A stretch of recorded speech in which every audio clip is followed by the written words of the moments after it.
Hormuz থেকে একবার নয়, পরপর 2 বাংলাদেশি জাহাজ ফিরিয়ে দিয়েছে ইরান। কিন্তু কেন? বাংলাদেশ তো ইরানের মিত্র দেশ, তবুও কেন এমন বৈরী আচরণ? উত্তর খুঁজতে পুরনো ঘটনায় ফেরা যাক। বিশ্ব রাজনীতির দাবার চালে যখন মধ্যপ্রাচ্যের আকাশ বারুদের গন্ধে ভারী হয়ে উঠছে, তখন 7 সমুদ্র 13 নদীর ওপারের এক শান্ত বদ্বীপের নীরবতা আজ বড় বেশি উচ্চকিত। 28 ফেব্রুয়ারির সেই অভিশপ্ত ভোরের আকাশ চিরে যখন ইসরায়েলি ও মার্কিন যুদ্ধবিমানগুলো পারস্যের মাটিতে আগুন ছড়িয়েছিল, তখন থেকেই শুরু হয়েছিল এক নতুন দহন। যে দহনে কেবল ইরানের সীমানায় আবদ্ধ থাকেনি, তা ছুঁয়ে গেছে বাংলাদেশের কূটনৈতিক অন্দরমহলেও। কিন্তু সেই দহনে বাংলাদেশের পররাষ্ট্রনীতির যে কঙ্কালসার রূপটি বেরিয়ে এসেছে, তা রীতিমতো পিলে চমকানো। তাই প্রশ্ন উঠছে, বাংলাদেশ কি তবে সাহসের অভাবে ভুগছে, নাকি মেরুদণ্ডটি কোথাও বাধা পড়ে আছে? ইরান ইসরায়েলের যুদ্ধের এই দাবানলে বাংলাদেশ যে প্রতিক্রিয়া দেখিয়েছে, তা যেন এক গোলক ধাঁধা। একদিকে আমরা উপসাগরীয় দেশগুলোর সার্বভৌমত্ব নিয়ে চিন্তিত, অন্যদিকে খোদ ইরানের উপর যে নগ্ন আগ্রাসন চলল, তা নিয়ে আমাদের মুখে কুলুপ। এই যে বেছে বেছে নিন্দা জানানোর সংস্কৃতি, একেই রাজনৈতিক বিশ্লেষকরা বলছেন কূটনৈতিক দেউলিয়া দশা।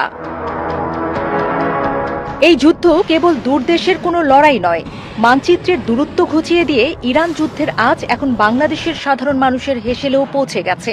বাজার করতে গিয়ে মধ্যবিত্ত বাবা দীর্ঘশ্বাস ফেলছেন, ফলে বুঝতে হবে হরমুজ প্রণালীর সেই অশান্ত ঢেউ বাংলাদেশের থালাতেও আছড়ে পড়ছে।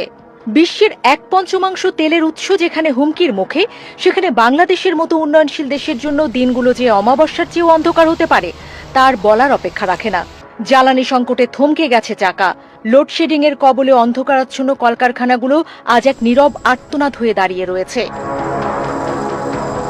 বাংলাদেশের নীতি নির্ধারকরা একে কৌশলগত অস্পষ্টতা বলে চালানোর চেষ্টা করলেও বাস্তবে এটি আসলে এক প্রকার পক্ষাঘাত। কারো মন যেন ভেঙে না যায়, বড় কোনো শক্তি যেন চটে না যায়, এই ভয়ে এমন এক অদ্ভুত অবস্থানে দাঁড়িয়েছে বাংলাদেশ, যেখানে পায়ের নিচে কোনো শক্ত মাটি নেই।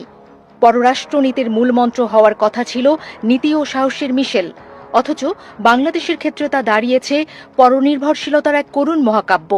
পশ্চিমে দেশের পোশাকের বাজার, মধ্যপ্রাচ্যে আমাদের প্রবাসীদের রক্ত পানি করা রেমিটেন্স, এই সবকিছুর কাছেই কি তবে বিবেক আজ বন্দী? নিরপেক্ষতা মানে কি তবে সব দেখেও না দেখার ভান করা? নিরপেক্ষতা তো হওয়ার কথা ছিল ন্যায়ের পক্ষে অটল থাকা, অথচ আমরা বেছে নিয়েছি নির্বাচনী সতর্কতা, যেখানে আগ্রাসকের নাম নিতেও হাত কাঁপে, কণ্ঠ রুদ্ধ হয়ে আসে। আন্তর্জাতিক সম্পর্কের পণ্ডিতরা বলছেন, ছোট রাষ্ট্রগুলোর সবচেয়ে বড় অস্ত্র হলো তাদের নৈতিক অবস্থান।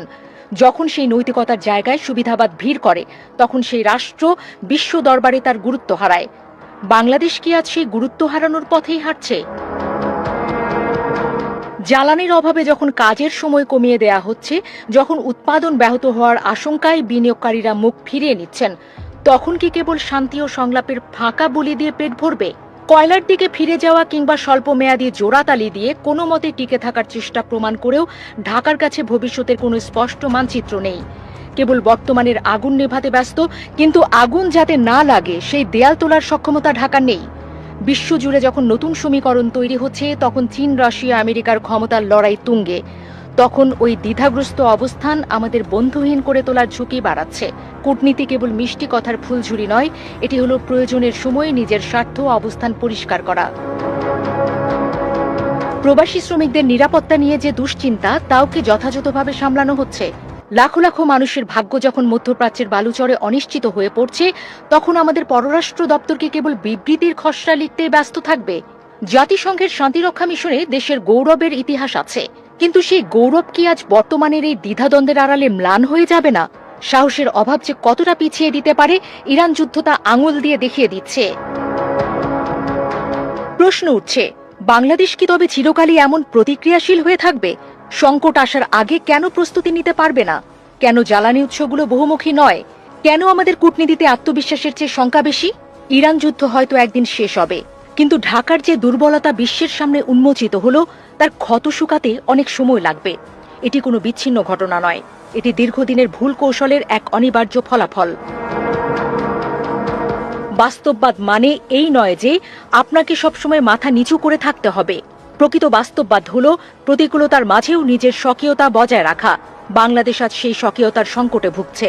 যা আমরা ভারসাম্য বলছি, বিশ্ব তাকে সিদ্ধান্তহীনতা হিসেবে দেখছে। সময় এসেছে আয়নায় নিজের চেহারা দেখার। এই যে আত্মবিশ্বাসের ক্ষয়, এই যে অসংলগ্নতা, এ থেকে বেরিয়ে আসার পথ খুঁজতে হবে এখনই। অন্যথায় আগামীর কোনো বড় ঝড় হয়তো আমাদের অস্তিত্বের ভিত্তিকেই নাড়িয়ে দেবে।